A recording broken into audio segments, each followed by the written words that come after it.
Good morning, everyone. My name is Don Daniel, founder of Pill Method International, a better way to eliminate debt. And for 18 years, we've been teaching people how to read an amortization schedule, how to save money on interest, and how to beat the bank at their own game. You don't need to pay all of that interest. And I mean, it's a lot. When you hear people saying, go ahead and do this or that, but they're not giving you the numbers, they're not telling you how much. So I just came out of a room where they were talking about, should we prepay the mortgage? Should we invest the money? Should we keep the thing long term? What should we do? And I heard a lot of advice. But guess what I didn't hear, ladies and gentlemen? I didn't hear anybody saying, here is why I'm saying what I'm saying, and here are the numbers. When you come to the pill method, whether it's in our own house or in the mortgage syndicate where we are right now, it doesn't really matter. You're always going to see the numbers, which tells you this particular idea or thing that we're talking about makes sense. So if you ask me a question about finance, if you ask me a question about interest rates, if you ask me a question about all of these things, my first answer is I don't know. Let's run the numbers. Okay. It's about the math, ladies and gentlemen. It has always been about the math. So if you're taking notes, here are 7 things we're going to be able to talk about today, hopefully. And the first one is, and I'm going to give you all 7 up front, so you'll know if you want to stick around or not. Don't let interest rates scare you. These higher interest rates, if it makes sense, if you can afford the payment, whether you are a real estate investor or a residential home buyer, don't let the interest rates scare you. When people are saying, let's just wait for the interest rates to come down. Don't do that. Because things are only going to get more expensive. If you can afford the payment, get it now. Because it is actually easier, write this down, it is actually easier to pay the loan off faster with a higher interest and cheaper at a higher interest rate than it is a lower one. And I'll show you the numbers. Number 2, never, ever, ever put a large down payment on a loan. And if you want to see these, if you want to see the numbers I'm going to be putting up, go to Zoom. I'm sorry, not Zoom, but YouTube. Go to YouTube, search Pill Method, and you can see us live on your secondary device. Okay.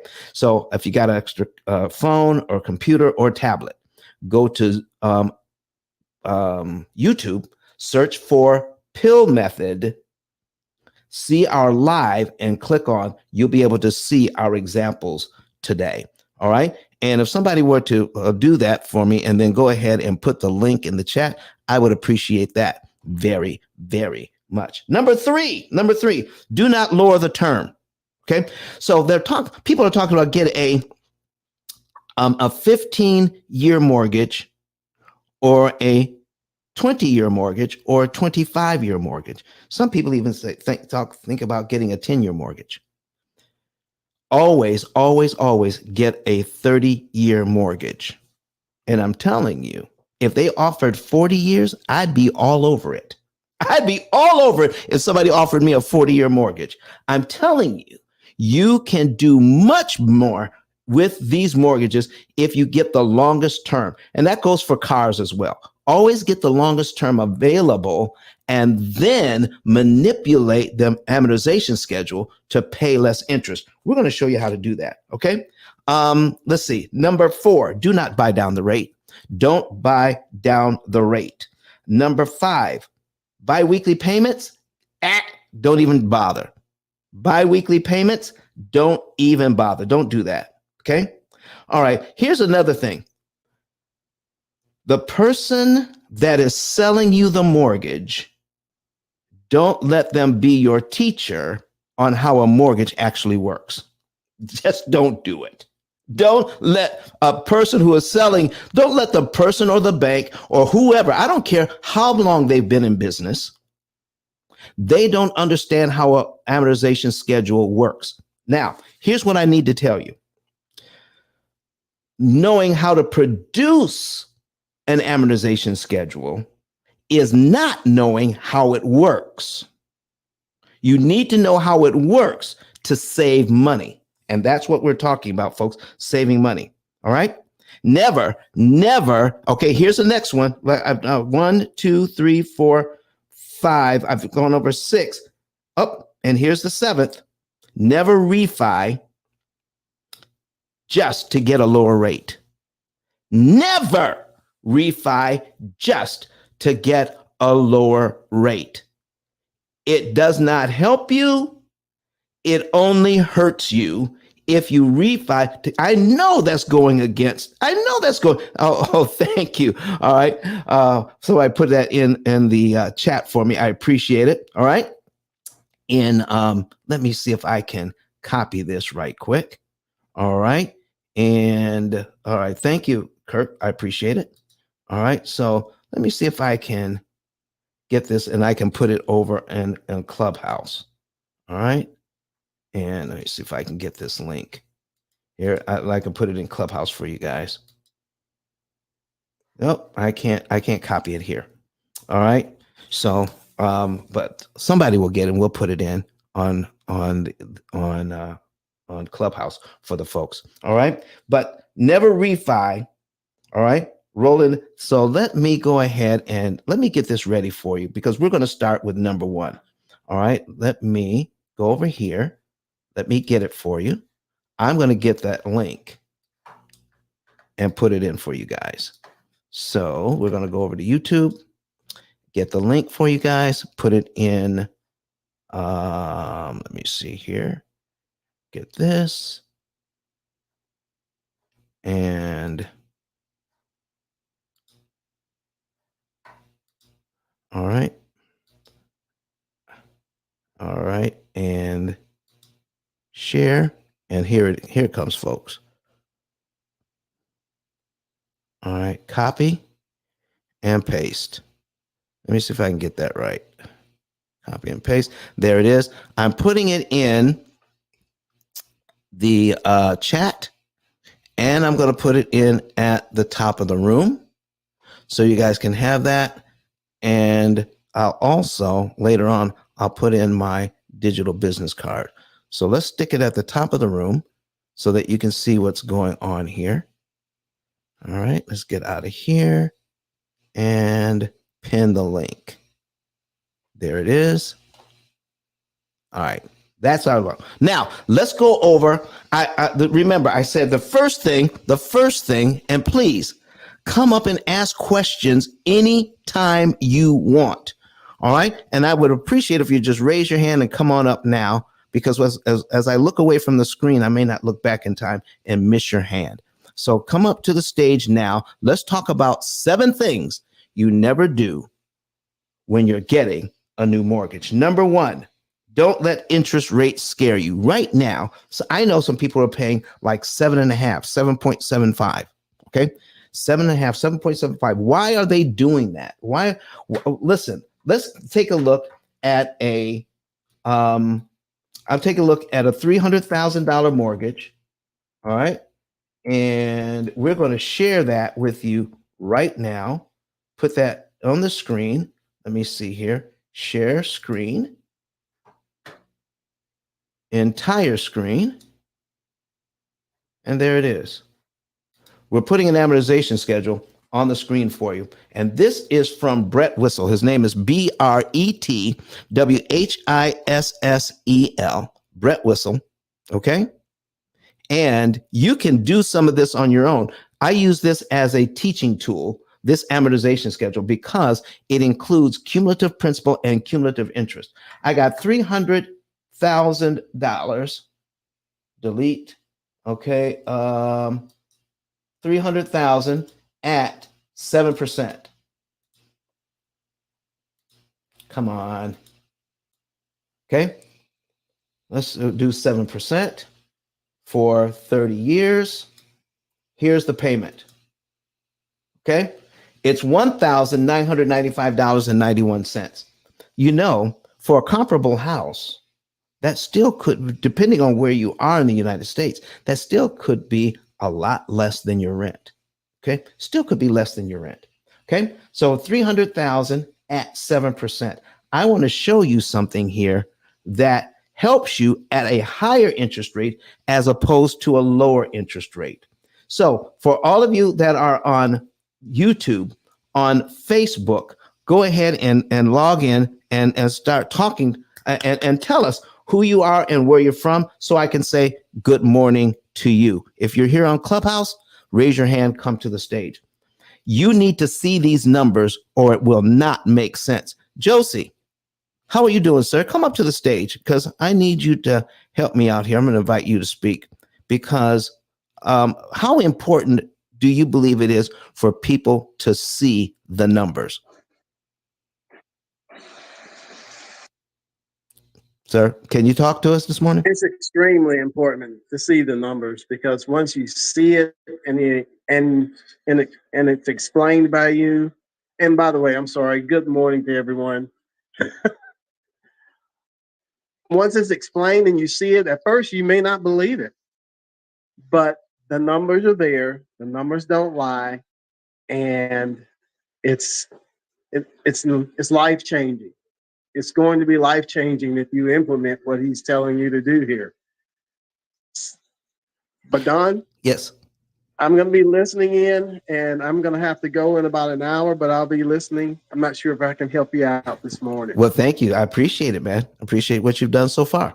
Listen, ladies and gentlemen, you need to see the numbers. So go to YouTube, and while you're there on YouTube, go ahead and subscribe. All right, subscribe to our YouTube channel. So I need you to see these numbers right now. So I've got a $300,000 mortgage on the screen at 7%. The very first payment, only $245 goes to principal, $991. $245.91 goes to principal, $1,750 goes to interest. If you're taking notes, write this down. Control the principal payment and you control the loan. Control the principal payment and you control the loan. Interest payments you skip don't matter. Okay. So when you borrow money from the bank, they have your building, whether it's a house, whether it's a multifamily, whether it's mixed use building, whether it's commercial, doesn't really matter. If you use bank money, they just bought that equity. They own that piece of your house and you're buying it back a little piece at a time. And in this case, then this mortgage at 7%, the very first payment, you're buying back $245.91 of your building. But here's what it costs. $1,750 in interest to do that. And when people see that, they get scared.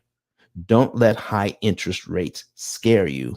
Know that the principal payment is where you need to, what you need to control.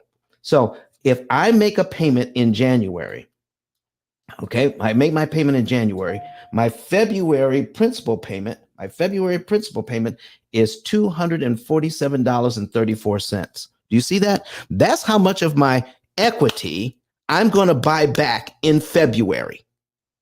Each month I make a payment. According to the bank's schedule, I will pay them $1,700 for the first year, the second year, going for almost 3 years, over $1,700 in interest for almost an entire 3 years, while I'm paying down my loan by $290 or $300. Okay. But every month, almost 36 months of $1,700 payments until it drops down to $1,699. That is a lot of money, ladies and gentlemen, because we're doing it according to the bank schedule. Let me show you how easy it is to disrupt their schedule. If I make a payment in January, my principal payment here for February is $247.34. And my question to you right now is, do I have to wait till February to give the bank that $247.34? I'm waiting. I'm looking for answers in the chat. Good morning, Pablo. How are you, sir? Good to see you here. Anybody come up to the stage, answer the question. or just put it in the chat. Do I have to? Miss Sally says, no, I don't have to wait. If I had it, I could give it to the bank in January. Look and see what happens here every single month. If I give them that, Alyssa Kimes on watching us on YouTube says no. Let's give this money to the bank early. We give it to them early, and I'm paid down to line 2 on my amortization schedule, just like that. That's where I am. Now, when the bank sees this, I don't owe them the $299,754 on line 1 anymore in January. I owe the $299,506.75 in January, and my next mortgage payment is calculated on line 2 of my principal balance, which gives me the payment on line 3. Now, how do I know that to be true? Here's how I know. Because once you understand how an amortization schedule works, every single month, watch this now, every single month, you're being charged 1/12 of the interest rate because that's the formula that they use. And there's a reason why they use this formula. Because your mortgage of $300,000 is not the only mortgage here. What? What do you mean, Don? That's not the only mortgage. You see, folks, every single month you give them money, the next month you have a brand new mortgage. This is what I mean. Let me put a calculator on the screen. Okay? When you have a 7% interest rate, this is how you put in interest this way, 0.07. That's 7%. They take that 7% and divide it by 12. And it equals 0.0058 and a bunch of threes. That's the number they use to calculate how much interest you pay each and every month. So if I'm paid down to line 2 on my amortization schedule, they have to take this number and multiply it by the $299,506.75 because that's how much I owe. They can only charge me on what I owe. So if I multiply that by, let's do the multiplication, 299,506.75 equals 1747 and 12 cents. It gives me the interest on line 3. That is my new payment. Okay. And guess what? Since I have to pay this payment on line 3, guess what happened to the interest on line 2? $1,748.57. Guess what happened to that? I never have to pay it. I just reduced my overall interest cost by over $1,700 because I chose the timing in which to give the bank back their money. Okay? When you choose the timing, you save a ton. All right? So now I said, don't let high interest rates scare you, right? What if the interest rate was 5%? Okay? And this has to do with something else we're going to be talking about later. But I want to show you the difference between the 7% and the 5% loan. Okay. So we're going to put in the same $300,000 at 5%. Now, if I were to ask you which loan is going to be better, if I can afford both payments, the 5% loan or the 7% loan, let's take a look. I want to show you something about, remember, I told you that the control the principal payment and you control the loan. Don't get me wrong here, ladies and gentlemen. Don't take a piece and then run away with it. I'm not saying get the highest interest rate available. I'm also not saying so here's what you never do. You try to get the lowest interest rate available. Don't do that. I'm telling you. People will do whatever they can to get the lowest interest rate available because they think that's the thing to do. But don't get the highest interest rate available. Get the right interest rate for you. It's going to be somewhere between the lowest interest rate available and the highest interest rate available. It all has to do with your particular finances. Our program can help you to figure that out. Remember, write this down, ice10k.com, ice10k.com, because that's how you're going to get in touch with us to help you on all of this. If you're new to the room, go to YouTube so that you can see this. Now, let's take a look at the payment.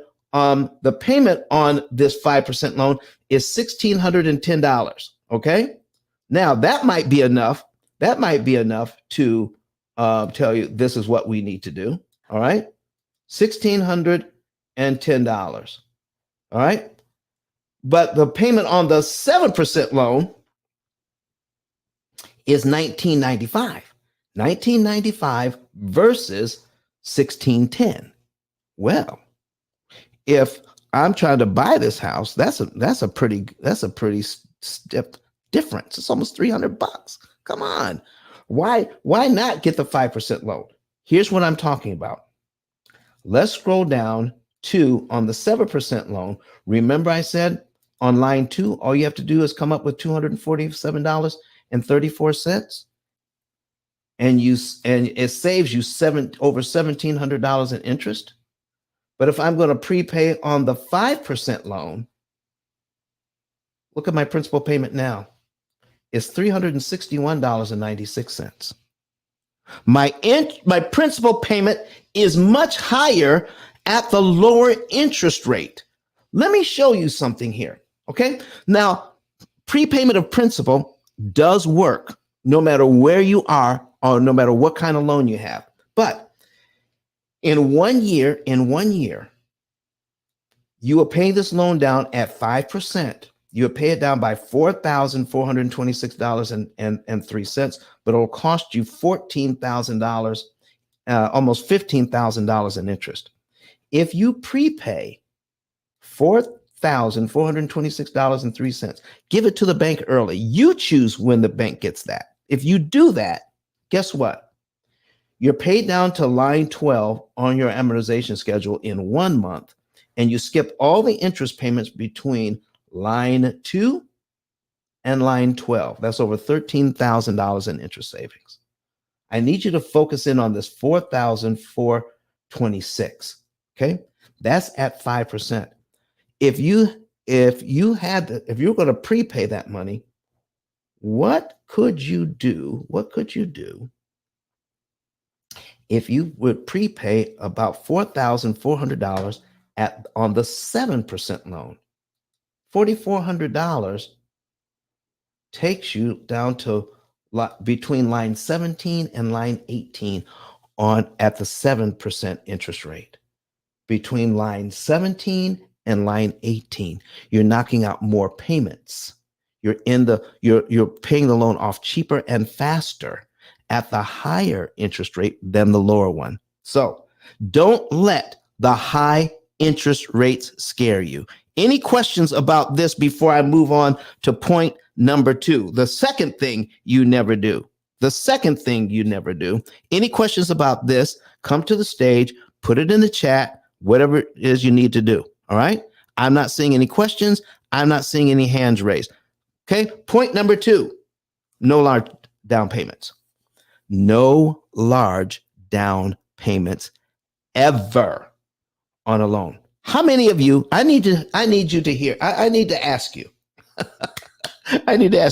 how many of you have been told to try to put the largest down payment you can afford?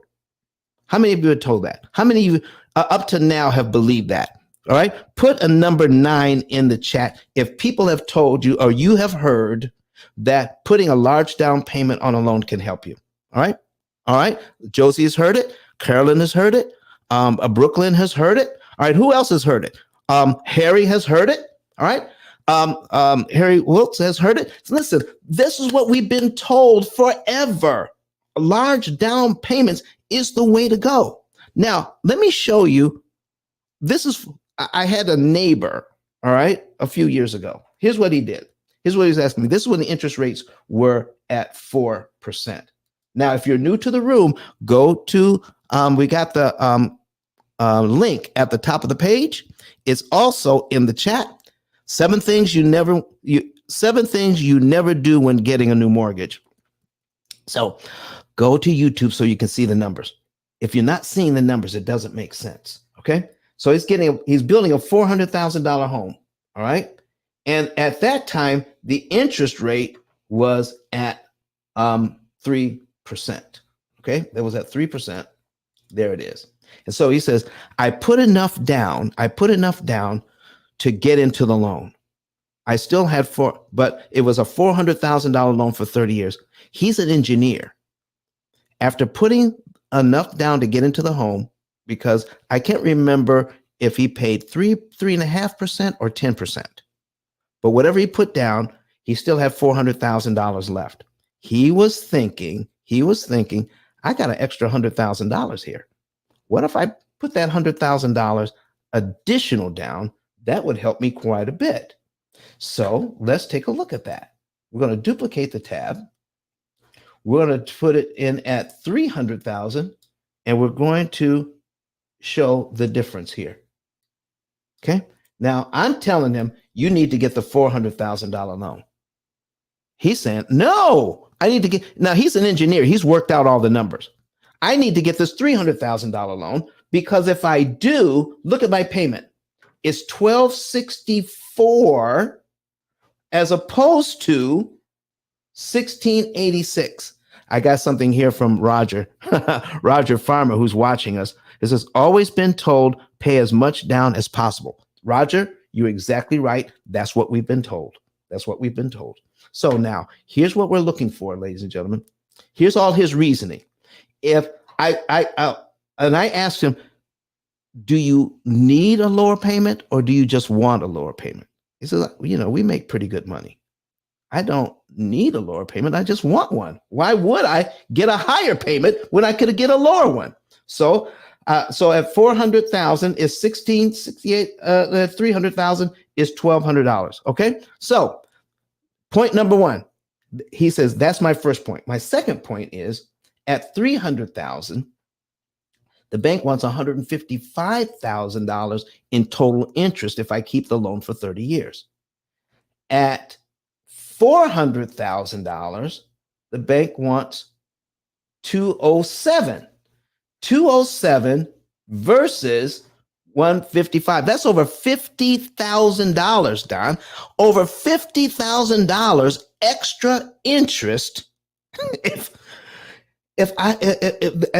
interest saved if I put $100,000 down. I said, yeah, I see that as well. He says, but you're still sticking to the $400,000 loan. I said, yes. He says, now here's the third one. If I put the $100,000 down, I don't have to pay PMI. Have you heard that? I can avoid PMI if I put the $100,000 down. Have you put that? Put a yes in the chat. If you could say, if you put enough down, you could avoid PMI. Okay. Put a Y in the chat. Okay. Oh, then it had to be a conventional loan. It had to be based on that. I just remembered. Okay. So put a Y in the chat if you've heard that. You put enough down, you can avoid the PMI. And I said, you're exactly right on that too. It says, but Don, you're still sticking to that $400,000 loan. I said, yes. And here's why. Everybody, if you're new to the room, go to YouTube. You definitely want to see this. Okay. So I'm saying go to the $400,000 loan, close on it. And here's your very first payment on the $400,000 loan. And I said, if you get this loan, where's your $100,000?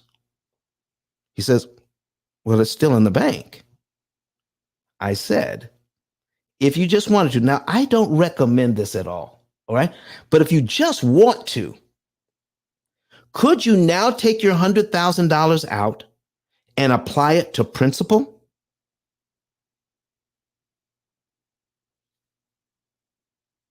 He said, yeah, I could do that. So I need you all to take a look at cumulative principal and cumulative interest on this thing, because that's column 3 and column 4. Anytime you have, we're going to add up the cumulative principal. That's all the principal payments added up. He's going to make his very first mortgage payment, all right, of $1,686.42. That's his very first mortgage payment. On top of that, he's going to add $100,000 to it, boom, that he was going to use as a down payment. Now, this is a prepayment. He's paying his mortgage in the first month, and he's giving the bank an additional $100,000 in the first month on this. So they have to subtract it from what he owes. And that will crank up the cumulative principal. Let's scroll down to $100,000. I'm scrolling, and here we go. We finally made it. We're at 125. Okay. If he puts his $100,000 as a down payment, he starts at payment number one on a $300,000 loan. He starts right here, payment number one. If he gets the $400,000 loan, he makes his very first payment, gives him $100,000. He starts this thing out on line 126 on his amortization schedule. And look here, folks, he still has a $300,000 loan, doesn't he? Wow. He says, if I put the $100,000 down as a down payment, I'll save about $50,000 over the life of the loan. Okay. He has to keep it for 30 years to realize that. You put $100,000 down, you save over $100,000 in interest in the first month you never have to pay. Folks, does this make sense to you? Are you seeing the numbers? Does it make sense that you should, excuse me, that you should never put on a large down payment on a loan? Never, ever do it. Any comments, any questions? Any comments, any questions on this? Now, where is he on this thing? So the last thing is this. He says, what about the PMI? I said, yeah, you are going to have to pay PMI 1 month, but then you can apply to have it taken off. So doing it as a down payment, you can eliminate PMI right now. Using it as a prepayment, you pay PMI for 1 month, and then you apply to have it taken off because you're still at $300,000. But you're at 125 payments in. Look at this. 125 payments divided by 12 equals 10 years. Over 10 years, he's eliminated off this loan in the first month. He only has 20 years left on the loan. It's actually 19 years and some months. Okay.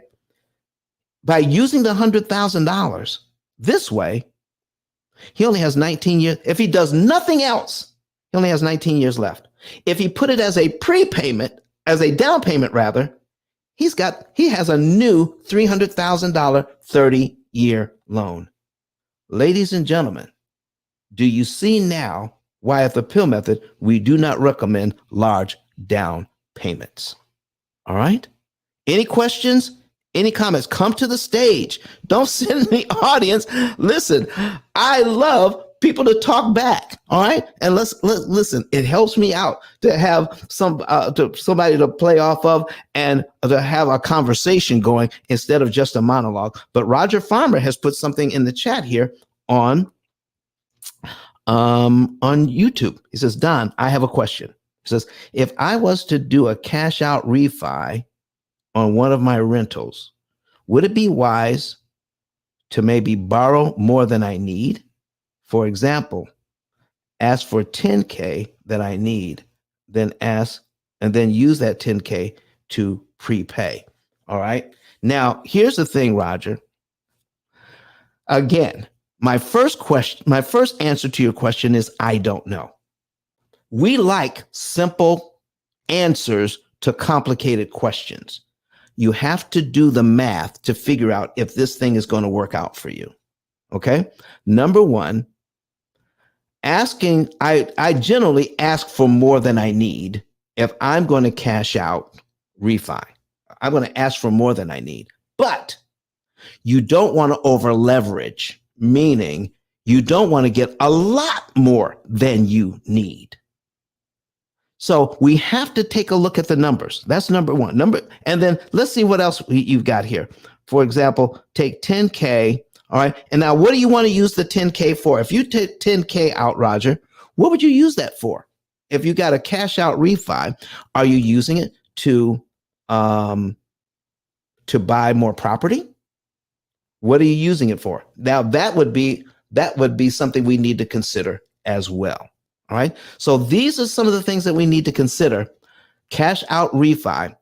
And I've got one of the things that I've got here. Let me see, is when we're talking about refi to a lower interest rate, I have / roll in debt into your mortgage. Never roll in debt into your mortgage. That's going to be the last one. But if you're cashing out refi, if you're going to cash out refi to pay off other debt, don't ever do that. Don't ever do that. You know, they call it consolidating. Do not consolidate debt into your mortgage. It is the worst. It's the worst. And I'm going to show you those numbers. Okay. So I'm not seeing any questions about the first two. Let's move on to never get a lower term. Now, I'm going to ask you all, between all these mortgages, in the first few years, like the first 5 or 10 years, I've got a 10-year mortgage. I got a 15-year mortgage. I've got a 20, a 25, and a 30. Let's take the 10 out. I've got a 15, I've got a 20, I got a 25, and I got a 30. That's 4 loans. Okay. 30-year mortgage. Now we're going to borrow the same amount of money at the same interest rate. The same amount of money at the same interest rate. In the first 10 years, which of these loans is going to cost me the least amount of money? The 15-year mortgage, the 20-year mortgage, the 25-year mortgage, or the 30-year mortgage? Which one is going to save me the least amount of money? Okay, because that's how it's sold. While you guys are figuring that out and putting answers in the chat, okay, Jen Lowe says here, if I'm already 15 years into my mortgage, so I know I'm past the opportunity and can't get a HELOC, what can I do to try to save as much money as possible? Okay, now you can get a HELOC if you're if you're 15 years in. You can get a HELOC if you're 15 years in. All right, it all depends on your bank. You may have to shop around. What can I do to save as much money as possible? We do what's called, she says, was denied. Go to a different bank. Okay. You want to ask them before you apply, Jen, before you apply, says, I'm 15 years in. All right. Can I get a HELOC with you guys before you apply? All right. Before you apply. So shop around. You'll be able to get it, because you're getting a HELOC is based on how much equity you have and your ability to pay it back. So tell me what I need. Do not assume why you were denied. I've never heard of somebody getting denied because they were 15 years in on a 30-year mortgage. Okay. Yeah. It probably had to do with your debt to income ratio, just like you said. Okay. So there are other things you can do to save money. Get a savings and earnings report, and I'll tell you how you can save money. Here's the thing, ladies and gentlemen, being 15 years in, you may have paid a lot of interest already, but we can figure how much interest you have left to pay. It may be worth it to save a portion of what you have left. I never know until we run the numbers. I never know. So anybody who can hear a question like that, Jen, and give you an answer, yes, I can do that. No, or no, you shouldn't do that without actually running your numbers, that is a serious mistake. Okay. And we would never, ever tell you what to do or what not to do based on not knowing what your particular thing is when you're asking a question like this. Okay. So go to ice10k.com. We're going to put that at the top of the page. ice10k.com. Let me put that there and click on get a savings and earnings report. All right. So we're going to go there, put that on, and change the link out. All right. ICE, the number 10, and the letter K. All right. ICE, the number 10, the letter K.com. There it is. All right. That's the link. Go there, click on get a savings and earnings report, and you'll be able to know the month, day, and year you'll be debt free and how much interest you'll save. And when you see how much interest you save, then that will tell you, is it going to be worth it to prepay on our program? There are other things you can do, but we have to start with a baseline. We have to start somewhere. Okay. Jenlo says, got it. Thank you. All right. So where was I? Where was I next? Okay. Do not lower the term. Okay. We've got a 10-year, we've got a 300, I'm still using this $300,000 mortgage. Okay. 300,000. All right. And we're going to do it at 7%. Okay. All the loans are 7% at 300,000. Let me fix it. Okay. That is a 30-year loan. Now we're going to put in the 15-year loan at 7%. I'm sorry, the 20-year loan, the 25-year loan, that's 300 payments. Okay. We're going to put in that. Okay. Boom. All right. That's the 300-month payment. Now we're going to do, that's 25 years. Now we're going to do a 20. That's 240 months. Okay. Our $300,000 loan at 7%. These are all 7. Okay. This one has to be 7% as well. Okay. And 300,000 and boom, boom, boom. And we're putting in, I got a 30. I got a 25. This is a 20, 240 months. All right. Take that payment out, put that in. Right. And the last one here is a $300,000 loan at 7%. And we're doing 180 months.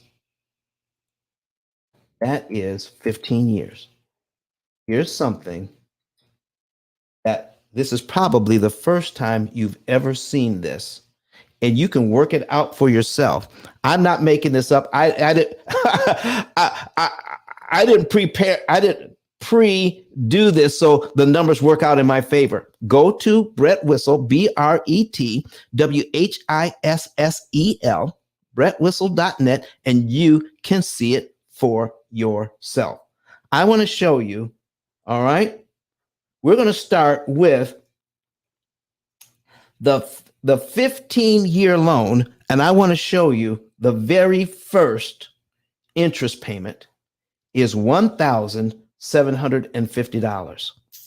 That's on the 15-year loan. Now, on the 20-year loan, do you think the interest cost would be higher? Okay. I need to hear from you. Interest cost, if I got a 15-year loan, all right, overall, I'm going to pay a lot less interest, right? Because it's 15 years versus anything else. So I'm going to show you the 20-year loan next. Is the interest going to be higher on the 20-year? Yes or no? Put it in the chat. Yes or no? Is the 20 going to be higher than the 15, the interest cost? All right. Carolyn Dorset has already done the work. She says it's the same. and Ashley says, no, it's not. Watch this, folks. Listen, here's this the 15, here's the 20. It is exactly the same. Here is the 25. Exactly the same. Here is the 30. Exactly the same. Let me show you the first 5 years. That's 60 months on all of these. 60 months in on the 30-year loan, the interest cost, if you make every payment on time, which I don't recommend, but if I make every payment on time, the interest cost is $102,000 in the first 5 years. That's just the first. Now, on the that's the 30. Here is the 25 after 60 months. Look at here, 100,000 versus 102,000. Virtually the same. Virtually the same. All right. Now let's take a look at the 20-year loan. Okay, go down 98,000 and the 15-year loan. 60 months in, 94,000. Not much difference, ladies and gentlemen. Not much difference at all. Never lower the term, because when you lower the term, you make it harder. The interest cost is virtually the same, but you made it harder to prepay the loan. Here's what I mean. Here is the principal payment on the 15-year loan. Remember, control the principal payment and you control this loan. Control the principal payment and you control the loan. Interest payments I skip don't matter. Look at my on my 15-year loan. Look, I have to pay $952 to eliminate. If I make the first payment and I want to prepay the next principal payment, it's $952. On the 15-year, now on the 20-year loan, the first principal payment, $579. On the 25-year loan, $372. And on the 30-year loan, $247. Ladies and gentlemen, if you're going to prepay this thing, is it easier to come up with $247 to prepay or the $952 to knock out 1 month? Has anybody ever showed you this? Never, ever, ever, ever, ever, ever, ever get anything less than a 30-year. And we'll show you how to pay it off in 7 or thereabouts. It's an average of 7 to 9 years. That's our average. So another thing is look at this payment. Look at this payment. It's $2,600 versus on a 30-year loan, it's $1,995. So here's my thing. If all you knew is I wanted to get a 15-year payment or a 30-year payment or a 15-year payment, a 20-year payment, or a 25-year payment. If all you knew is I wanted that payment, you don't need permission to have any of these mortgages. You can get the 30-year mortgage, all right, where your payment is $1,995, but you can use something as simple as Brett Whistle and find out what would be the 15-year mortgage payment. It would be $2,696.48. Did you realize you don't need permission to get a 15-year mortgage? You can get your 30-year mortgage and make the 15-year payment if you want it. It would be $2,696.48. That's what it would be. You don't need permission. Do you know we got people who are refinancing into 15 years or 20 years or 25 years? They're refinancing, paying a fee to get something they can start paying tomorrow on their own. Just figure out what the payment would be and make it. Does this make sense to you? All right. Ashley Russell says you're the best in this teaching. Thank you, Ashley. I appreciate that. Ashley. So listen, folks, she's here on Clubhouse. All right. So folks, come to the stage. Oh man, I'd love it if you guys could come to the stage and we can talk. All right. So some of you I actually recognize has been in here before. So folks, here is does that make sense? So the thing is, if you get the 15-year mortgage. Interesting question. Oh, be quiet, Siri. We're not talking to you right now. All right. So if you get the 15-year mortgage, which is 2696.48, and things get a little tight for you, there's nowhere to go. There's nowhere to run. You're stuck with that $2,600 payment. But if you have the 30-year mortgage and you wanted to make the 15-year payment and things got tight, you could always drop back to a payment that was only $1,995.91. Folks, I'm telling you, all of these products out there are designed to keep you in debt forever. Even the 15-year mortgage, because it's harder. Why get a 15-year mortgage when you can work with the P.I.L.L method and pay off your 30-year mortgage in 7 years, 6 or 7 years? Wow, that's what I'm talking about. So I'm not seeing any questions about that either. All right, nobody's challenging that. Nobody wants to know any more information about that. So we went over, don't let interest rates scare you. All right. Listen, if I can get a higher interest rate, it's actually easier to prepay the thing and to save a lot of payments and money. No large down payments. We went over that. All right. Number 3, don't lower the term. All right. The next one is 1, 2, 3, 4.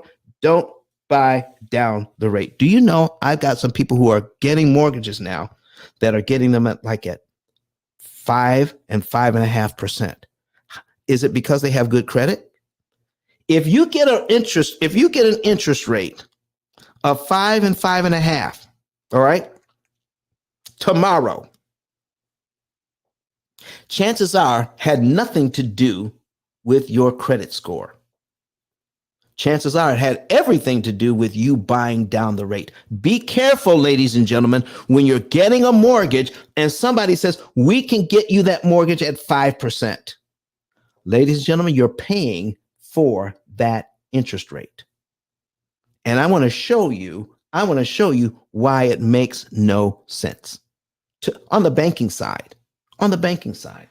So here we have a $300,000 mortgage at 7%. All right. So Christina Daniel, that's my niece. Come on, niece. She says, so glad I didn't buy down my rate. 5.25 to 5.25. Christina, here's why. Christina is my niece, ladies and gentlemen, and she's here. She's in Arizona. Oh, watch this. So I got $300,000 at 7%. Now, if you buy down the rate, Christina, how much are they going to charge you to buy down the rate to 5.25? Can you put in the chat right quick? Do you remember? Because I don't want to make up a number if you got one for me. How much were they going to charge you to buy your rate down to 5.25?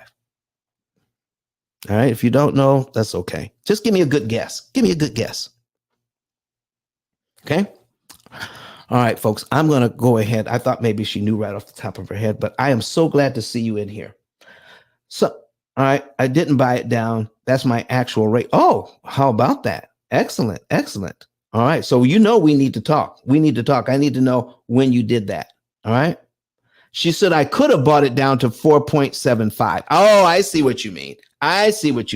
You didn't buy down the rate. You could have bought it down to 4.75. How much were they going to charge you for that? Do you know?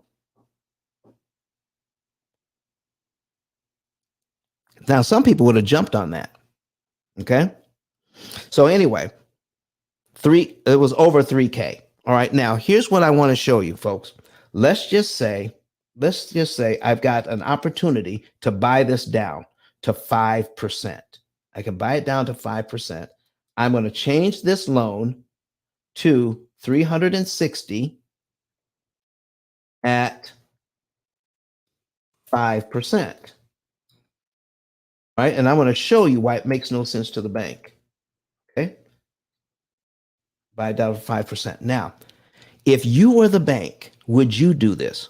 Because she bought, if you could buy 2 points, it probably cost you somewhere between $7,000 and $11,000. Let's do the top. Let's do $11,000. So I can pay $11,000 to get 5%. Let me show you something. I'm gonna put a calculator on the screen so you can see this. All right, there's my calculator on the screen. All right, there it is. So the total interest cost on this loan at 7% is $418,000. $418,527.60. All right. Did you realize 9 out of 10 people you know will never pay off a mortgage? 9 out of 10 people you know will never pay off a mortgage. So the bank, the one who's holding your mortgage, there's a good chance they're going to make quite a bit of money on this loan, correct? $418,000. But if I get the 5% loan, now remember, I paid $11,000 to get it. Total interest cost on this is $279. Does this make sense to you? The bank says I could make $418,000, but I'm going to offer you a way. I'm going to offer you a way to get it to 5%. You just pay me $11,000 to do it. And look at the total interest cost for 30 years on this one. Let's subtract 279,000. Subtract 279,765.6 equals $138,000. I'm going to ask you, just does it make sense for a bank to sell you points, 2 points on the loan for $11,000 for the express purpose of them losing $138,000? Does it make sense, ladies and gentlemen? Put a yes or a no in the chat. Come up to the stage here on Clubhouse. Christina, download Clubhouse. Come here and talk to your uncle. Okay. And fine. She said, nope.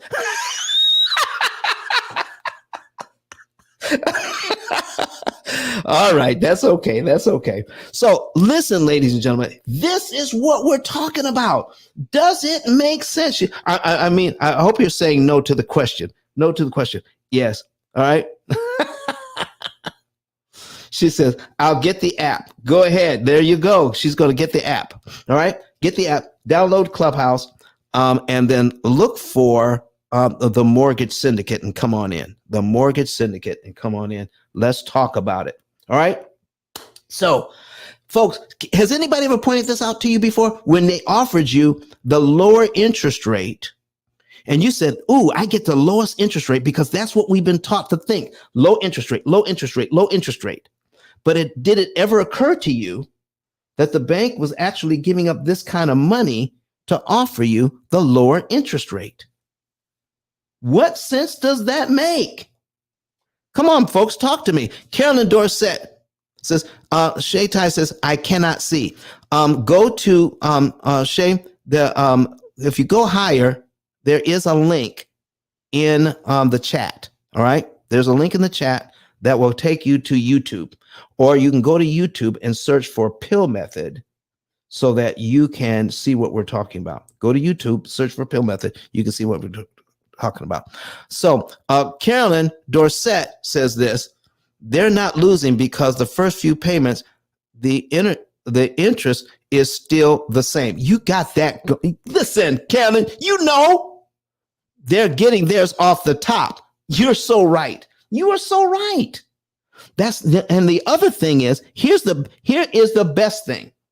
Here is why there's two things going on. All right. They got 300,000 at 7%, 300,000 at 5%. Okay.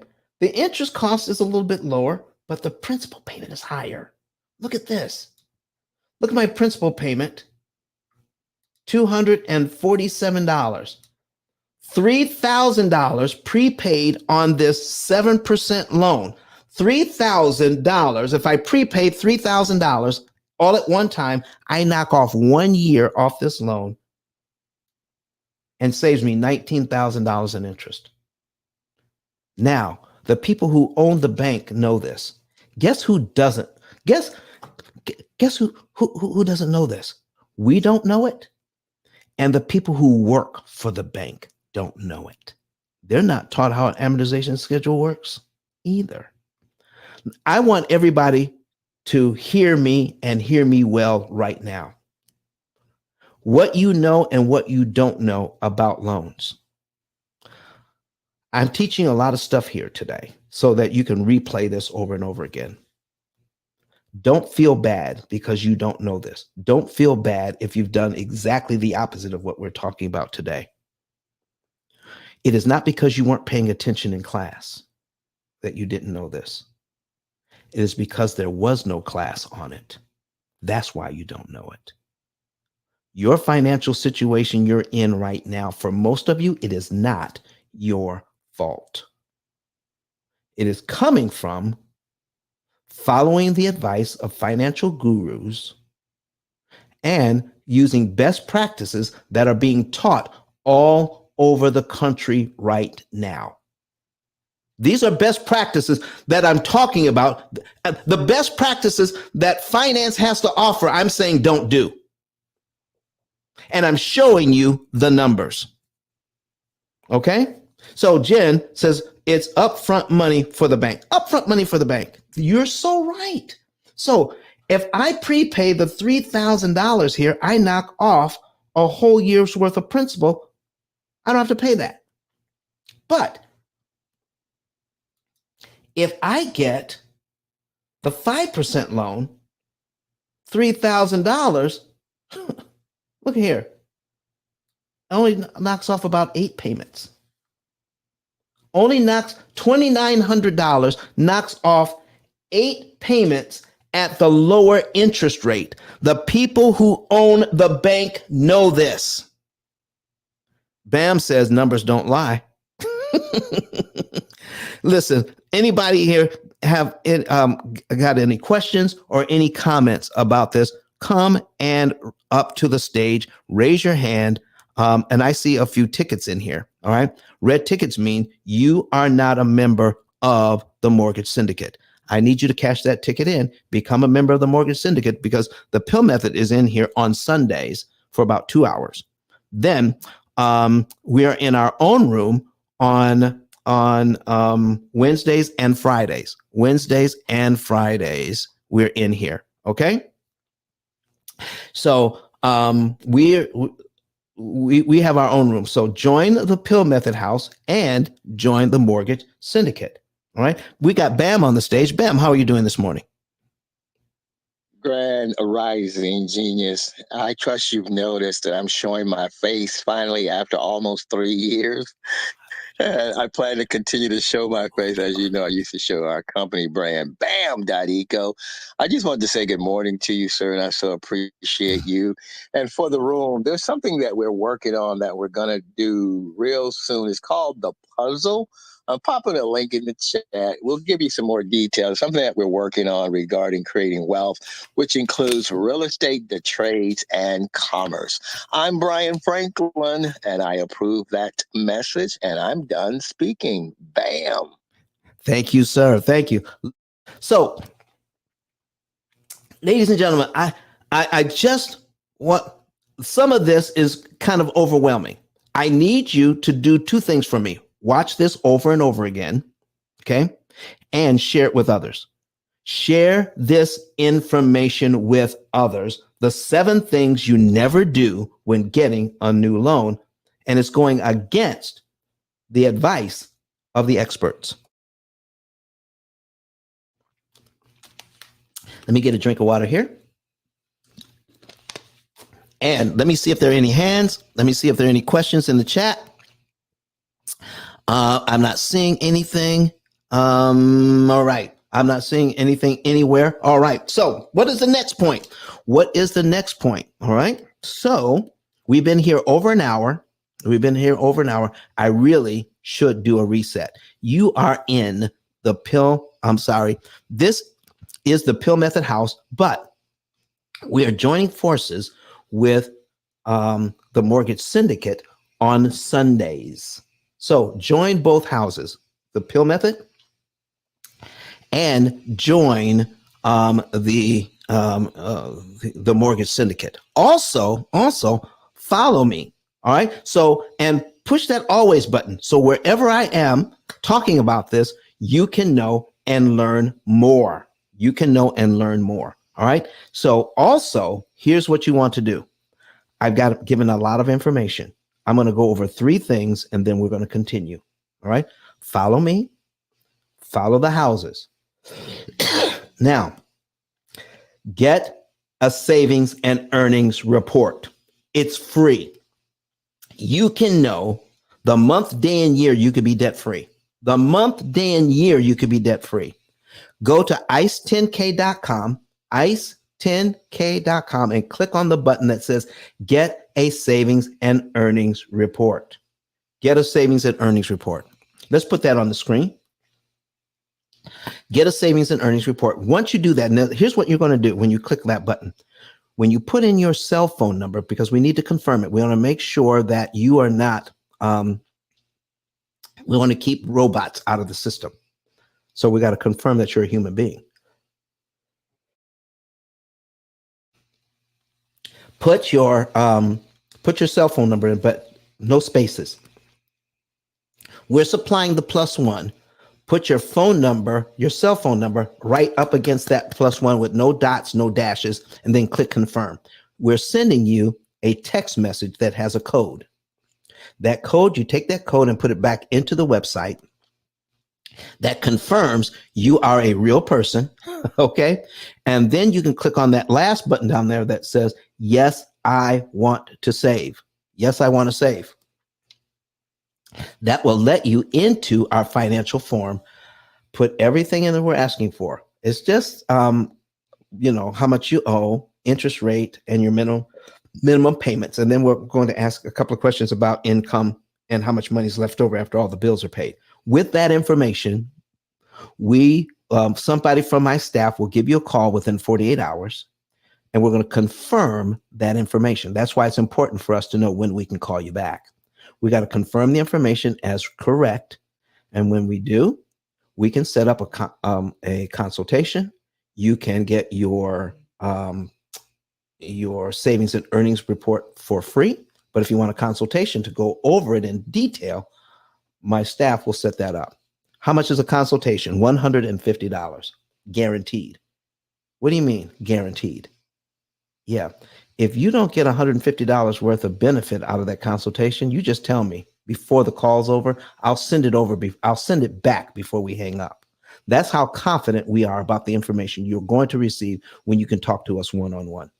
If you don't get, and I'm going to leave it up to you. You tell me whether it's worth it or not. If it's not worth it, I'll send it right back before we hang up. Okay. And you can tell everybody Don kept his word on that. Okay. That's what we're talking about. All right. So get a savings and earnings report. Okay.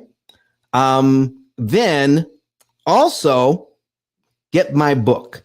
Get the book today. It is the only book that talks about this, how to save money on interest, how to beat the bank at their own game. All right. And you can go to ice10k.com and order your book.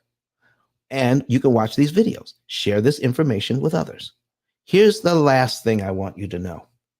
Some of you really, really like this information. I can't talk to everyone.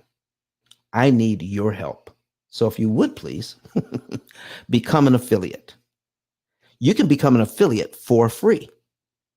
Doesn't cost you. It takes about 15 seconds to sign up.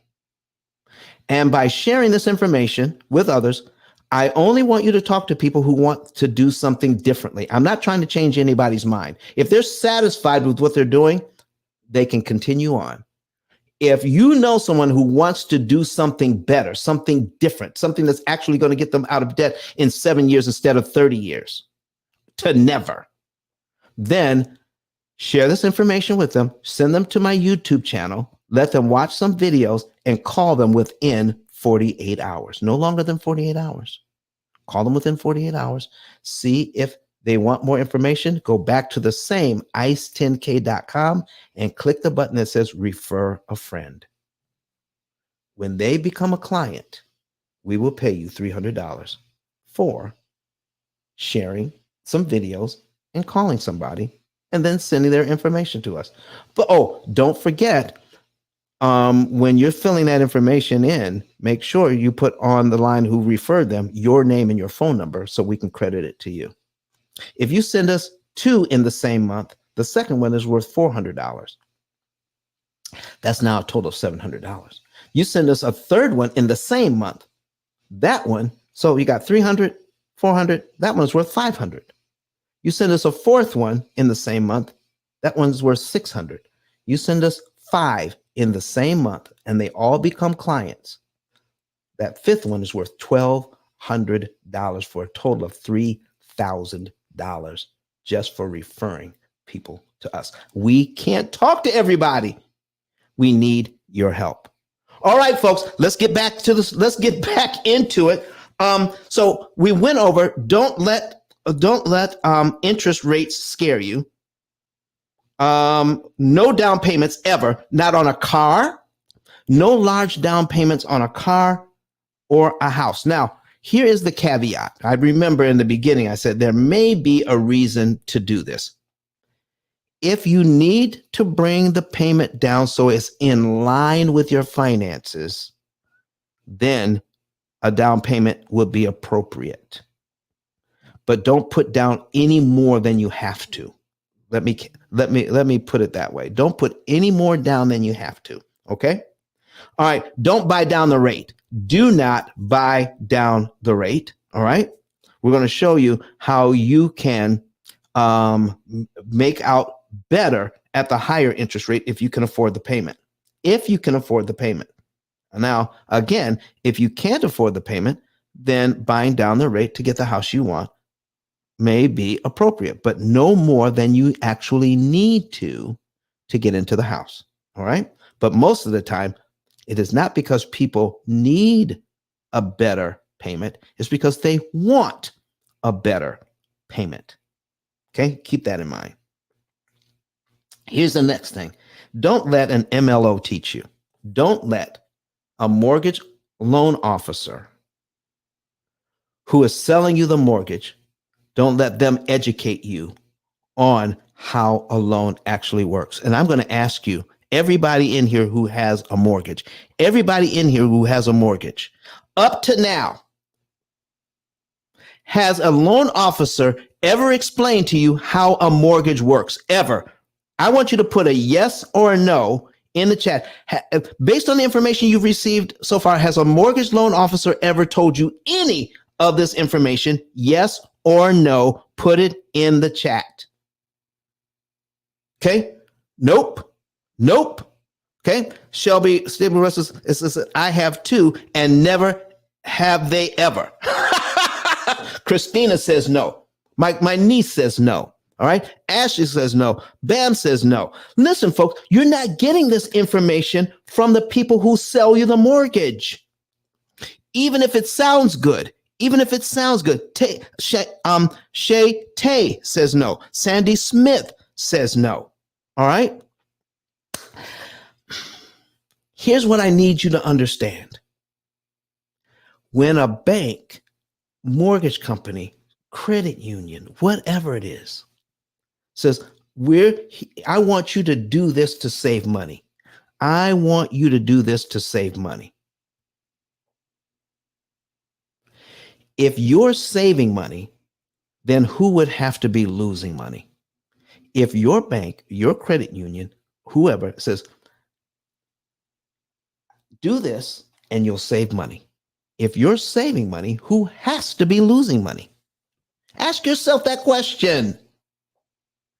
Why would a bank give you advice so they can lose money? You both can't save. If somebody is saving, somebody has to be losing. Why would a bank do that? I'm telling you, all the things that you've ever heard of that will save you money, I will show you where a bank is actually making a ton of money. Never let the bank teach you on these issues. Don't let them teach you. Come to the P.I.L.L method. Listen, folks, this is show number 248. 248 for free. You can watch all 248 for free and get more information here. And I'm going to say it, from your banker, from your accountant. You're going to get more information here about how loans actually work and what to do than from Dave Ramsey or Susie Orman or any other financial guru that's out there. You're going to get more here than anywhere else. Strategic Secret says no.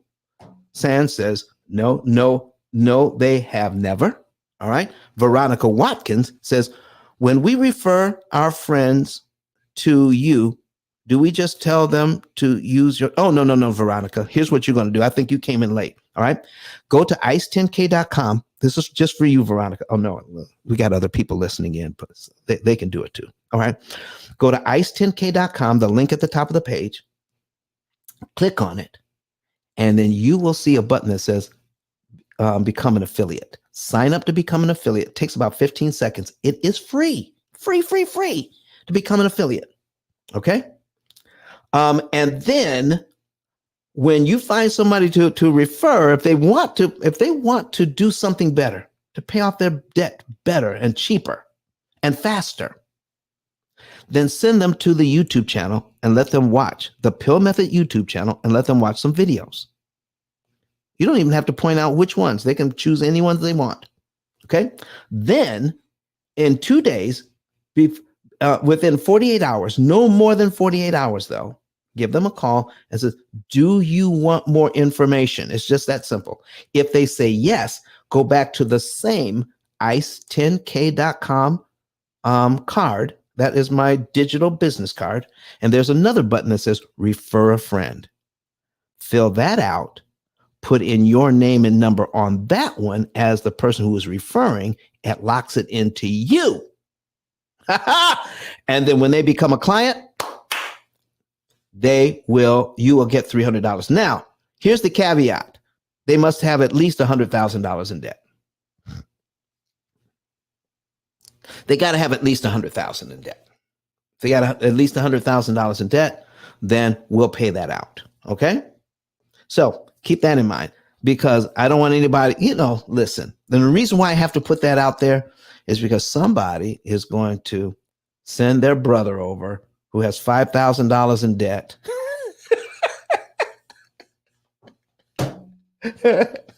And they think they're going to get a $300 referral fee for somebody who has $5,000. No, not happening.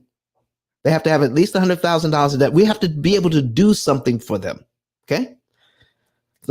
Somebody who's a little amount of debt, the only thing that we could do for them is give them some really good advice. And everybody who comes to us gets something, whether they can purchase our program or not.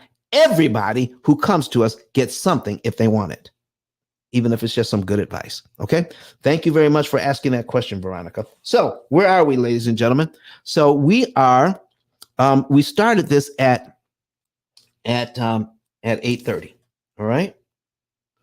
Central. That's 9:30 Eastern. It is now, it is almost 10 o'clock. We have just a little bit of time left. And if you have, now's the time to ask your questions before we wrap this thing up, because we shut this thing down in 2 hours. It's not going to be here all day. Don't miss opportunities to ask your questions, because if you call us offline, if you call me offline to ask questions there, it's $150 to set up a consultation when you can ask the same question for free. Somebody just raised their hand. All right. Push the button again. Push the button again. Whoever did that. Ask to come up again. All right. Steve Mack. All right, great. Come on up, Steve. All right, Steve, how you doing, sir? Oh, you already know I'm great. And yourself? I'm doing well, my brother. I am doing well. Are you just hanging out or do you have a question or comment? Yeah, you know me. I'm just hanging out. Listen, I appreciate I it. come to support you. Listen, because you're here, because you're on the stage, guess what, Steve?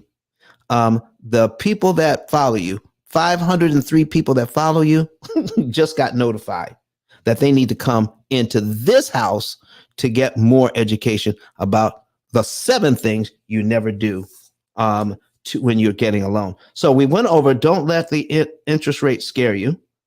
No large down payments. Do not lower the term. Do not buy down the rate.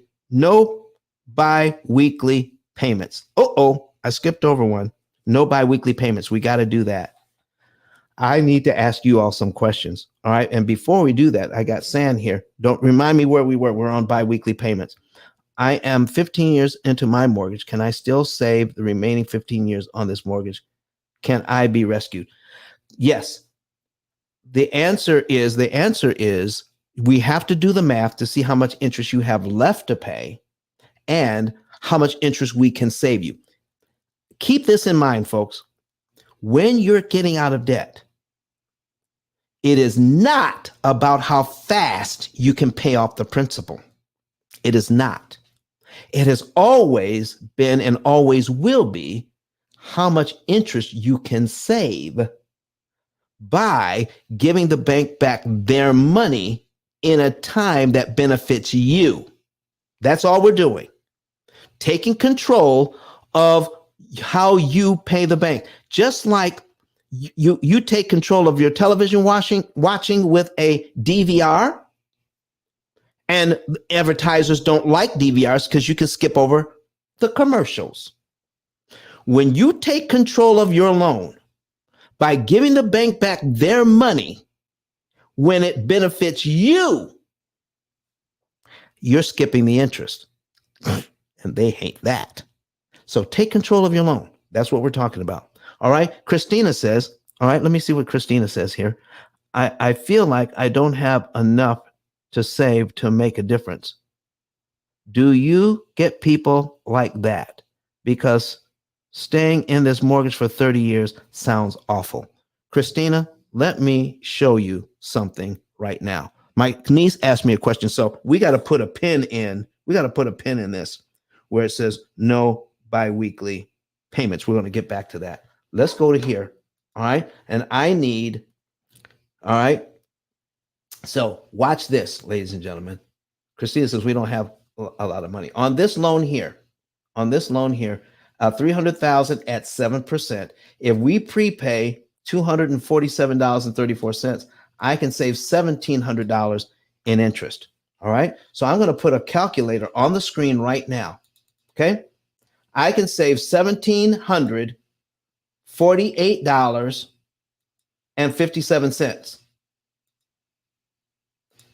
If I prepay $247.34. So I'm getting my calculator on my phone. Okay.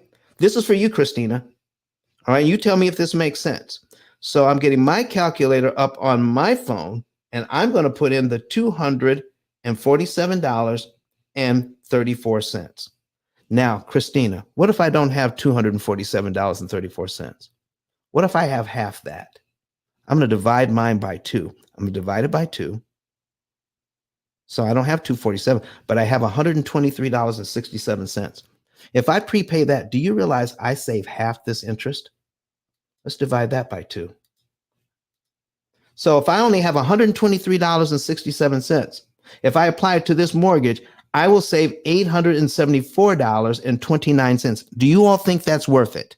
Do you all think it's worth it if I only have $123, if I can save $874? But guess what, Christina? I don't have $123. I got half of that. Divide that by 2. I got $61.84. $61.84. I'm going to prepay that instead because that's what I have. Oops. So I'm going to save half the interest again. So we divide this by 2. Look at there. With $61.84, I can save $437 in interest. Is that worth it? You all tell me. You all tell me if it's worth it. But guess what, Christina? You guessed it, folks. I don't have $61. I'm going to divide it by 2. I got $30.91. Do we have an extra $31? Do we have an extra $31, ladies and gentlemen? I don't know. Maybe we do. Maybe we do. I hope so. If we put an extra $30 on this is why the amortization schedule is so powerful when it works for you. Brenda, I need you to raise your hand and come to, I just saw you come in. Please come to the stage. Brenda is a client. So if she can, come to the stage. So let's talk to the people. All right. So I got an extra $30. So we're going to divide that by 2. All right, there we go. Equals $218. $218 if I have an extra $31. Let me divide this by 2. Look at that. $15.45. I got $15.45. I'm going to prepay that because I can find $15. I may have to, scrounge around in the couch cushions and then, look down underneath my seat in the car. But can I find $15? $15. All right. So let's divide it by 2 and save $109.29 in interest with $15. Can I do this one more time? Let's divide that $15 by 2. Divided by 2. I only have $7.73. Divided by 2 again. That's $54.64. Ladies and gentlemen, you don't need much money to kill interest. The leveraging effect that causes you to pay $1,750 when you're just getting $245, you can reverse the leveraging effect with small amounts of money. $7.72 saves you $54 in interest you never have to pay. So folks, even if you don't have a lot, don't let that keep you from getting a savings and earnings report. You may not be able to pay off in 7 with what you're working with, but what if you could pay off in 9? What if you can pay off 10 or 11 or 12? It's still better than 30 with what you're working with. And guess what? You don't have to sacrifice lifestyle. You can live well. While you're getting out of debt, ladies and gentlemen, you need to budget. You need to tell our program, which is a cloud-based, artificially intelligent, yes, we use AI, cloud-based, artificially intelligent program that does all of the math and guides you like financial GPS. Use this much money. Now, in this month, on this day of the month, on this loan, here's how much interest you save with that one move. Why is that important? Why is that important? Because we only use the money that's left over after all the bills are paid. And guess what? One of the bills is how much money you spend on your family to create memories. Put in your money that you want to spend on your family as one of the bills that we pay each month. When we put that in and subtract your monthly bills from your monthly income, what's left over, the program will ask you to put that in savings. Once that savings account hits a certain amount, then the program will ask you to take some money out of savings and apply it to the debt. It is that simple. You're not doing this every month, only at strategic times during the year. On Wednesday, we're going to go over how the program actually works. We're just going to put the program up to go over some of these things again and answer some of these questions. But Christina, does that help? Okay. I hope that helps. San says, when you say repay, no, I'm saying prepay, P-R-E pay. When you say prepay, what time frame is that? Okay. Now, our program actually picks the right day and the right month. Prepayment Really, the broad definition is any money you give the bank, even if it's $1, after your regular mortgage payment, any other money you give them before the next payment is called a prepayment, even if it's $1. And if I kept going with this, I can get that down to $1 or even a penny. And even I do one example where we take that all the way down, where 1 penny saves you 7 cents. Okay. So this is what we're talking about. Okay. So San, our program tells you when to pay, and it makes a difference. But if you don't have a computer to tell you, then if you pay before the next payment, you will save some interest. Now, what we want to know is, do you want to save some interest? Do you want to save more interest? Or do you want to save the absolute most interest you possibly can per dollar applied? What do you want? Folks, this thing is complicated. All right. Do I have a question here? Hey, Ice, you got a question. You got a question in the chat from Elizabeth. Yes. It says, if I have 130K left on 30-year mortgage, can I still save by making extra payments? All right. Number one. Okay. Let's get that out of our head by saying we're making extra payments. You're finding out how much of your budget you can use to give the bank back their money at a certain time, so you don't have to pay interest. Let me put it to you this way, Elizabeth. The broad answer is yes. Let me show you what's really going on here. Every month on this mortgage, every month you get a brand new mortgage, Elizabeth. We're taking 7%, clear this out, 0.07, dividing it by 12,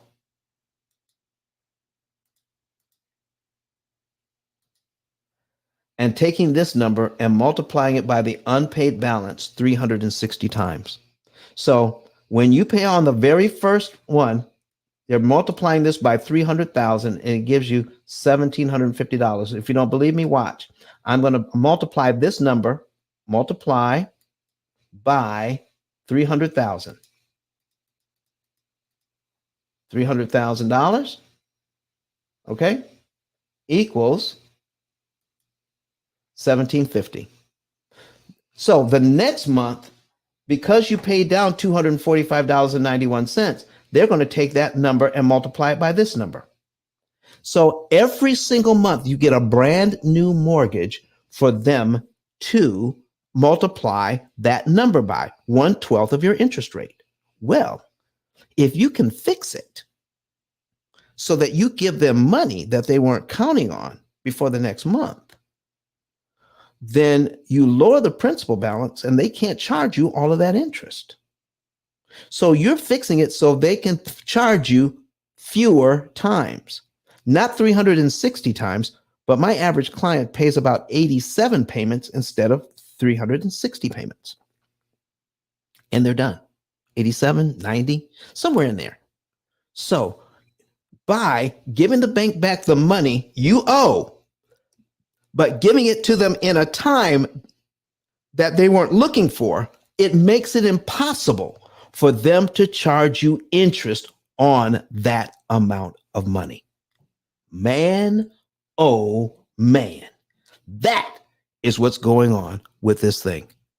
All right. Somebody putting fire in the chat. All right. Does every lender offer principal prepayment? Every single one I've ever heard of offers it, but not in the same way. Some of them charge you a penalty for prepayment. Some of them charge you a penalty for prepayment. Okay? And here's what you do with that. Change the word penalty to the word cost. If you have a loan, now in the US, the USA is one of the few countries in the world that does not charge prepayment penalties on residential property. Practically every other developed country in the world does. But the United States does not. Not at this time. But they will if the bank's money ever gets threatened by if the interest rates fluctuate too much, too wildly.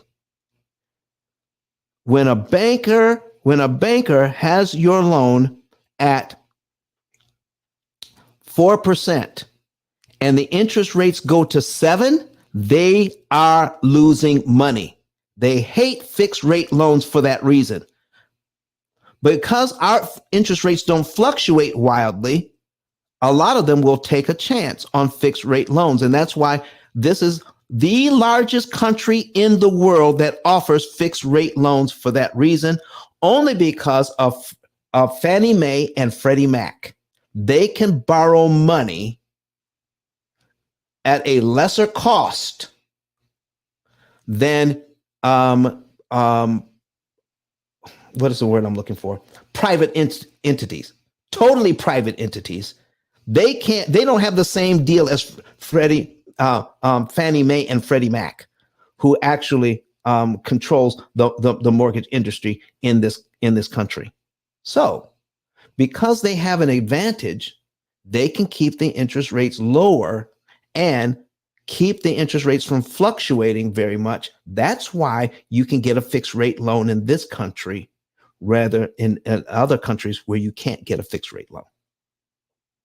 So that's what's going on with these things. So now let's just say we have we've got a what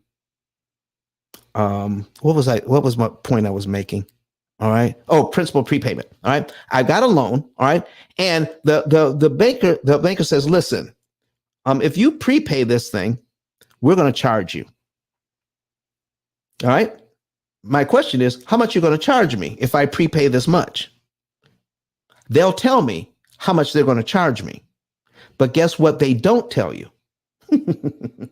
If you prepay $3,000 on this loan that I've got on the screen right now, let's put it on the screen.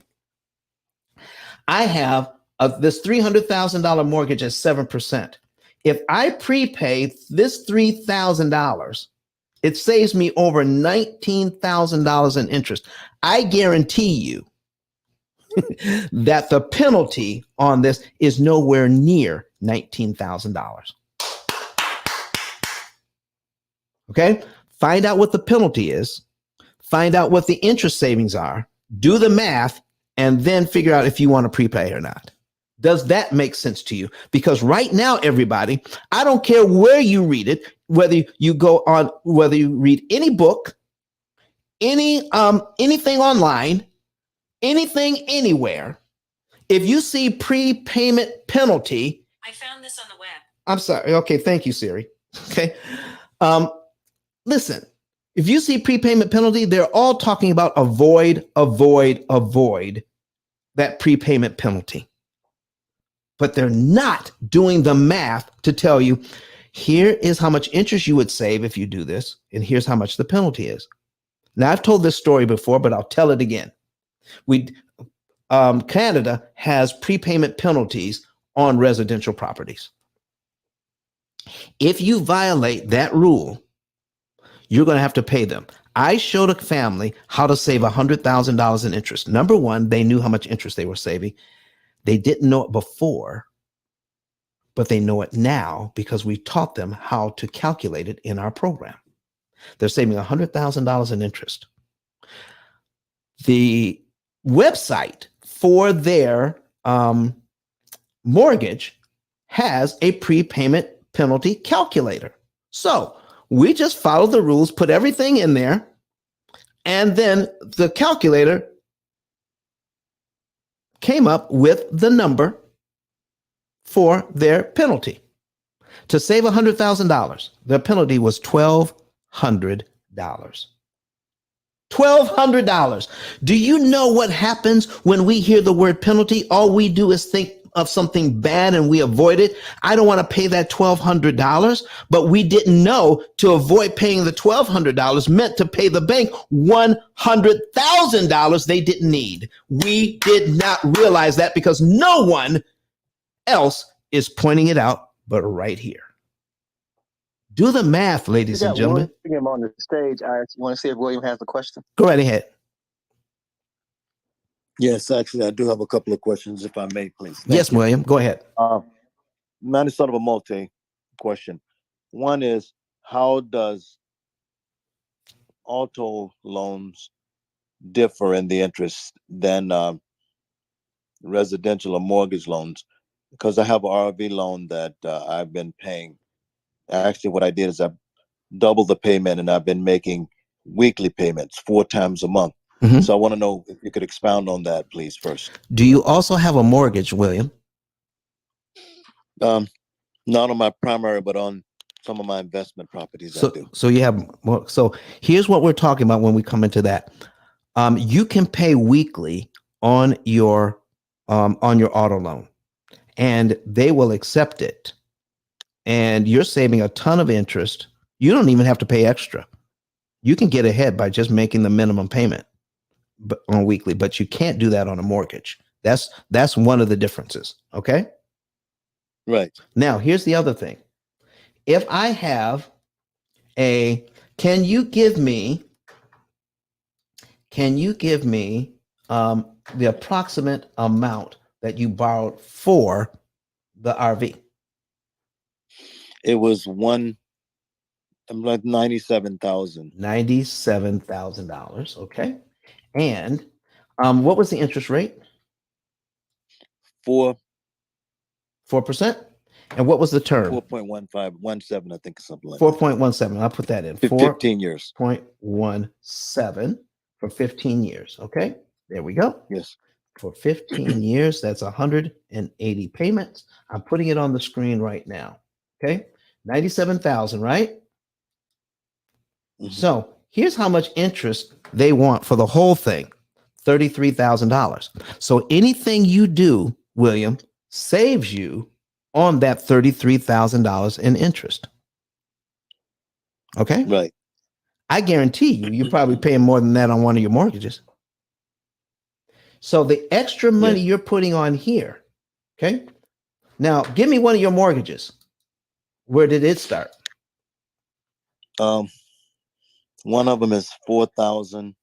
No. How much did you borrow? That one was About, I think, 450,000. That was commercial. 450,000. Okay. And what was the term? 30 years? That one happens to be 8.1%. That's 8.1%. Okay. And what was the term? Yes. How long?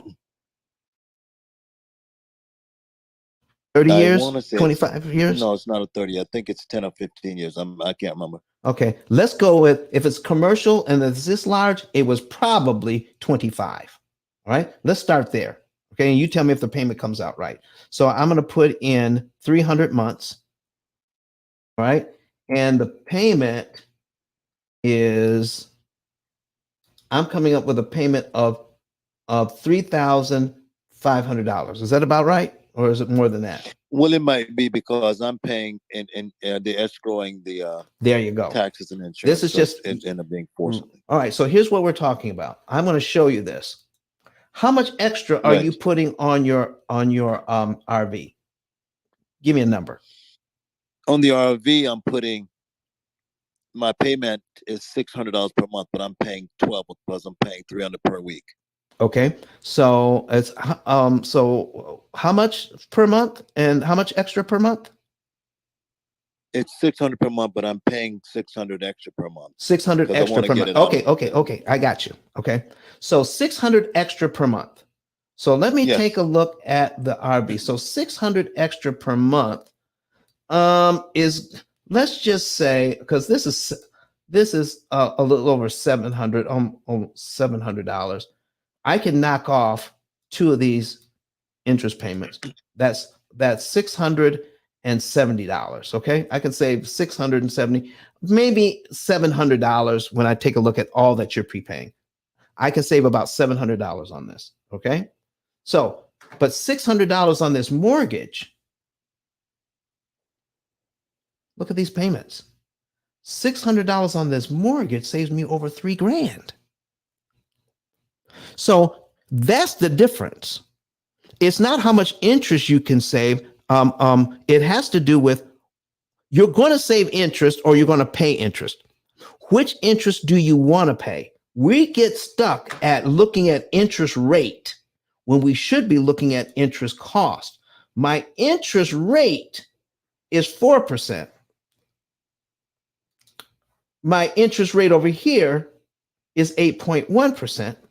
But look at my interest payments. It's $3,000 starting out versus $337. So you can save a ton of money on the RV, but you could take that same amount of money and save way more by putting it on the mortgage. William, does that make sense? Yes, it does. And that. Now, let me ask you this question. Go right ahead. Is there a sweet spot and a specific percentage to pay on a mortgage that would more rapidly reduce it? Yes, there is. That's the quick answer. What's your next question? Well, what is it? Give it It's different for everybody, William. It actually takes a computer to figure it out. Okay. So there's a lot of variables when considering something. Okay. If you have five different variables, that's called, so we're going to figure that out. I'm putting it on the screen right now. If you do 5 exclamation point, okay, 5 exclamation point, that means 5 factorial. So I'm putting that in. 5 factorial means that's 120 different ways you can line up 5 different things. One of those ways is optimum. Are you hearing me, William? Yes. There are at least 10 different variables when you're dealing with a loan. 10 factorial. 10 factorial means this. 10 factorial is 3,628,800 different ways to figure out how much do I pay, what month do I pay it in, what day of the month do I pay it on. And so I have X amount of dollars available. Do I pay a penny? Do I pay 2 pennies? Do I pay 3 pennies? Do I pay $10? There's so many different variables to come up with how much interest you could save per dollar. And here's how a computer does it. Are you ready? Yes. A computer takes how much money you're going to have available and how many days you're going to have to do it. And if you program it right, it's going to move 1 penny on every loan on every day and figure out how much you're going to save. And then it's going to move 2 pennies, then 3, then 4, then 5, and then all the pennies that you have available. And it's going to come up with the right amount of pennies to put on the loan in the right month on the right day of the month.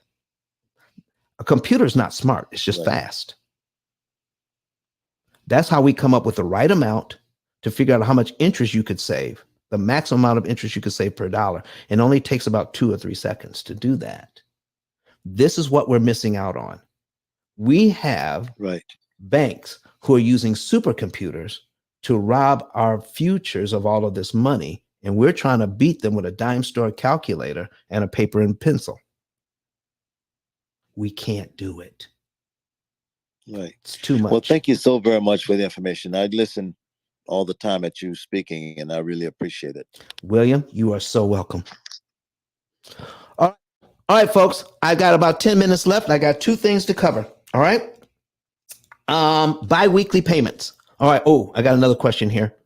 Good morning. My daughter is in France, and they asked, do you want the impact of the prepayment to be on principal or on years?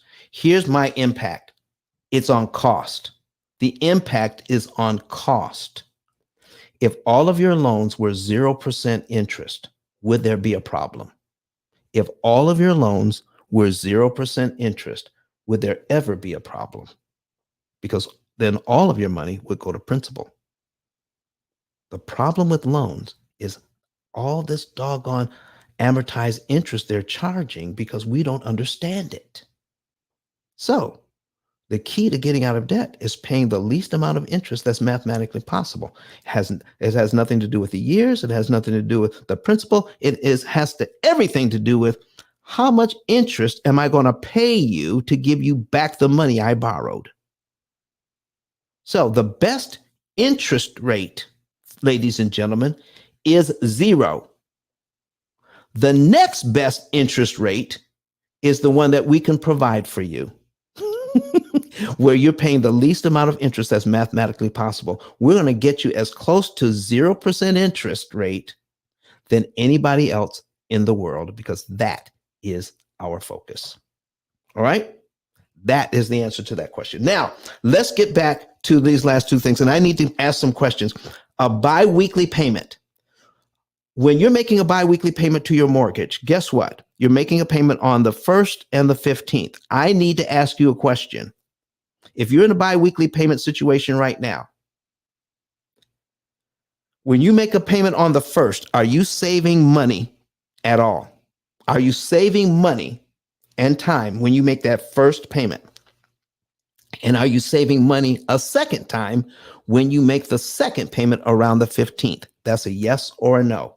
Am I making money when I pay am I saving money if I pay half my mortgage on the 1st? What's your thought? I pay half my mortgage on the 1st. Did I just save some money? All right. Bam says, didn't think about it that way. Did I just save some money if I pay it on the 1st? And then do I save an additional amount? Elizabeth says no. Elizabeth is exactly right. Construction Jane says no with a question mark. Okay. Here's what we're talking about. When I put money on my mortgage Mortgage companies only accept full payments, ladies and gentlemen. When you pay your mortgage on the 1st and then the second half on the 15th, you didn't save a single penny, because they held that money that you paid on the 1st until you gave them that other money on the 15th. Then, Don, how does biweekly payments work then? Because 2 months out of the year, you have an extra week where you're going to pay a one payment on the 1st, another one on the 15th, and the third one in the same month about the 30th or the 25th of the month. How about that? Remember, if you're if you're paid biweekly, 2 times a year, you get that third check, okay, and you go to town. Your mortgage works the same way. So you would pay 3 times in that month. So the third payment is the one that saves you interest. And when you do it again 6 months later, that third payment, that payment saves you interest. So when you add up the 2 half payments that are 6 months apart, that's 13 payments a year. That's what a biweekly payment does. 10 months out of the year does nothing. 2 months out of the year, that adds up to 13 payments a year. And it'll save you between 4.9 years and 7 years on a mortgage, no more than 7. Most of our clients are out of debt in 7, not just their mortgage, but their student loans, their credit cards, their car loans, everything. Why save 7 when you can save 23? That's why I'm saying don't do biweekly payments. They don't work like you think they work. Everybody who becomes one of our clients ends their biweekly payment. We don't need it anymore. Okay? We got Kiko on the stage. Nice. Okay, what do we got? Okay. I'm just listening. I'm so sorry, man. Go ahead. Listen, man, that's quite all right. We got 5 minutes left, folks. So the last thing is refi to a lower rate. I just showed you before with all the information why I don't refi to a lower rate, but I am going to show you why I don't refi. Let me show you something here. I got $300,000 at 7%. Most people refi after 5 to 7 years. 7 years into this thing, I paid this loan down by $26,000. I've already paid them $141,000. We're down to $273,000. Now we're going to refi. Okay, we're going to copy this, put it into Brett Whistle. Okay, come on. There we go. Nope, that's not what I want.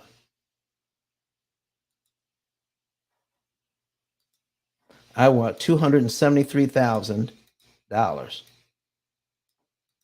Copy that, put it in here, paste. All right, take out the comma. All right, they're going to give you a new mortgage. All right, and let's say I'm going to roll in.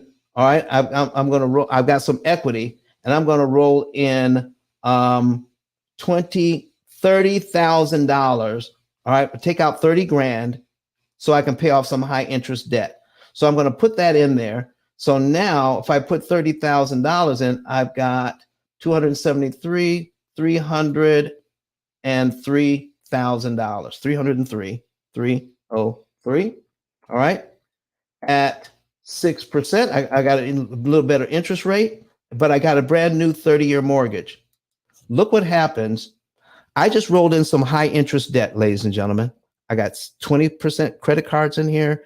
I got 15% loans, but I paid off $30,000 worth of debt and I rolled it into my mortgage at 6%. Let me show you what happens when you pay off the first $30,000. It takes 81 months to get back to where you were in the beginning. And how much interest did you just pay on that $30,000? $117,000. This is what they're doing to you when you roll in debt into your loan. So if I pay $30,000 interest on a $30,000 loan, that's 100% loan. If I pay $60,000, that is 200% loan. If I pay $90,000 interest on a $30,000 loan, that's 300%. This is in excess of 300% interest. Ladies and gentlemen, I hope I've pointed out why you don't want to do any of these 7 when you're talking about getting a new loan. We're all out of time. I've got to go. Watch one of the other videos to learn about how we're helping other people pay off their debt. We only have time for our outro music. I want to thank you so very much. See you next time. Bye-bye. Listen to me, y'all. But one of his mentees took us through one of their programs, and I paid off my mortgage. But guess what happened? My marriage went to a whole nother level. And you know why? Because my wife is a security freak. And even when I blew up, my wife would be like, oh, you blew up, but how long is you gonna keep making this kind of money? I was like, I don't know, forever. She's like, you sure? Because I'm gonna keep my license as a nurse just in case you don't. So when I paid the house off, my boy was like, you ain't gotta do that, you can do this. But when I paid the house off using that program, it took the stress level all the way down for my wife because we no longer had a mortgage. Does that make sense? That thing that was coming every month, that was getting on her nerves, we didn't have that no more. And so she was at rest.